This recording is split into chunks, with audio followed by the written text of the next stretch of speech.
Welcome in, CLNS Media, the Garden Report. He is Bob Ryan. I'm Jeff Goodman. And we are talking about the new look Boston Celtics. And I know, listen, they're not healthy yet, Robert, but once they get healthy, if they get healthy, and they can get back Robert Williams into the equation and a healthier Kemba, and then you put in the new guy, Evan Fournier, is this the bench that we've been imploring Danny Ainge to put together for 2 years? It's a certainly attempt to rectify a long-standing festering wound on this team, to bind up a long time that the bench production or lack thereof has been a constant issue for a couple of years. I've been screaming that they don't have a guy off the bench who puts on his income tax under occupation registered jump shooter. Well, they got one now in Fournier, and now we got Parker, who's a scorer. And it certainly is conceivably a very significant upgrade. I think it's an attempt to address the situation, a very serious attempt. Parker paid immediate dividends. They lost the game, but he was immediately a positive factor. And it's very conceivable that, I just hope there's enough time to get everything together. But I think Danny is, trying to address it. Yes. I think you have to if you're him, because if this thing goes the other way, you got to make a major move in the offseason. So I think this is his way of seeing if, hey, let me do whatever I can. And maybe, just maybe, we win our first round, whoever we play in the first round. And, then if you lose in a close series in the second round, at this point, you're probably okay with that. And you see what moves you can make. But ultimately, listen, I think if you can somehow get – and Kemba's playing better. And where Kemba's playing better, I think, is he's taken care of the basketball and become more of a distributor over the last few weeks. And he has more weapons around him to be able to do that, right? I mean, you're adding Jabari Parker now. You bring, hopefully Fournier comes back. He's only played 4 games, but you bring him in, and now you've got on the court, instead of what I talked about earlier in the year that picked up some steam when I talked to the couple former players, and they said, like, they're easy to guard with just when Tatum and Jaylen Brown are on the court, and back then they didn't have Kemba or Marcus Smart or obviously Fournier and Jabari. They said to me they were so easy to game plan for.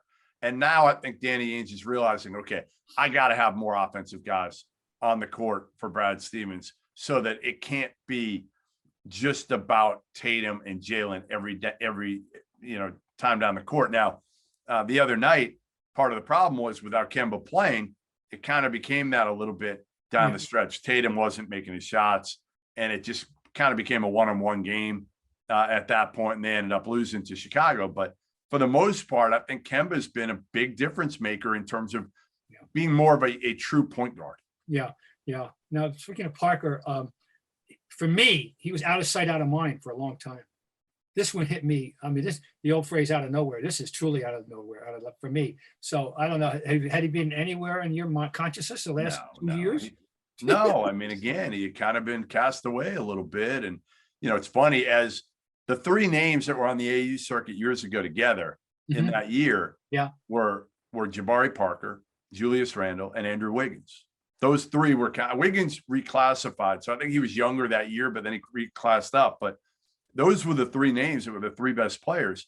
And now as Julius Randle, we've seen kind of reemerge.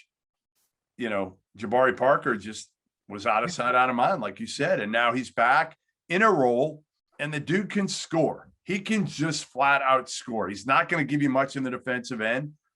But right now, if you're Danny Ainge and Brad Stevens, you're saying, like, all right, at certain times, you're going to need a guy who can guard. But for the most part, let's be a team at this point that doesn't just have 2 guys out there that can score. We're going to have multiple guys that can score the ball at all times. All right, one other Celtic item. I don't know how we would treat the story out of Indiana that they allegedly offered Brad $70 million, 10 years or 7 years, 10 a year, which would be a new collegiate official high, I believe. No, I think Cal's making more, and I think. Oh, really? I thought Cal was about 8. Okay, so 10. Okay. Yeah, I think they're right up there. Yeah. And Brad shot it down in an interesting way. Yeah. Right. In a way. Yeah, I mean, he kind of said, listen, I'm not doing anything now. This isn't the right time. I owe the Celtics this and that and the other. As I'll say, and I'll continue to say, the only way Brad Stevens goes back to college is if there's no other option. And there'll be another option. Like if he got fired at the end of this season, he'd probably have 5 other teams that would offer him a job at this point. So and Brad is always going to be the type, he's never going to throw anybody under the bus. So he denied it right off the bat. He denied he was ever offered that, which that's just Brad. This is his hometown team, home state team, Indiana. He's going to protect them because that's what he does. And ultimately, the best part of the whole Brad thing is still that, like, he doesn't have an agent. His agent is his wife. Yes. So it might have never gotten to that point where they ever talked numbers. It might have just been like, hey, are you interested? And then Brad thought about it, and Indiana, probably told somebody this is the package that we were going to put forth. But I'm not so convinced that they ever got to where they were talking numbers, because Brad knows, like, it wouldn't be about the money for Brad Stevens to go to Indiana if he was going to go to Indiana. I think he said, I'll listen out of respect, but ultimately I'm not going to college. Why would he go to college now? The transfer portal's out of control. Oh. You've got name, image, likeness coming in. Like, there's no way he could have had Carolina. He could have had Arizona. He could have had Indiana. He could have any job he wants that opens. Any job he wants. Yeah. No, that's a good point. That's going to be interesting. Well, that's a larger story. We'll be watching closely in general terms about this whole collegiate maelstrom, this whole the madness that is engulfing college sports, particularly basketball and football. Oh, wow. Okay. Well, but Brad's here. And one thing I think we both agree on, this won't be his last stop. Sooner or later, because it doesn't work that way anymore. It's just that I believe there's only 2 coaches of the legendary status that I think of as in conjunction in the NBA with one team, and that would be Red and Pop, who don't need any other names. If you don't know who they are, why are you listening to us? Yeah, we're not going to have Brad. It's not going to be Red, Pop, and Brad. No. We know that. Brad Stevens, he's too young. And again, like you said, he's too smart also to stay somewhere forever. But I don't see him leaving in the middle of a season anyway. No. And I don't see him going back to college. No, I mean, yeah. And this season is far from over. Right. Anybody that's, the doom and gloomers, just take a deep breath. There's so much time left. There is potential. There's an excellent potential. If a lot of ifs, sure as if health is an if but for everybody, look at, so just relax. There you have it. Mr. Positivity, Bob Ryan. Enjoy the game. It.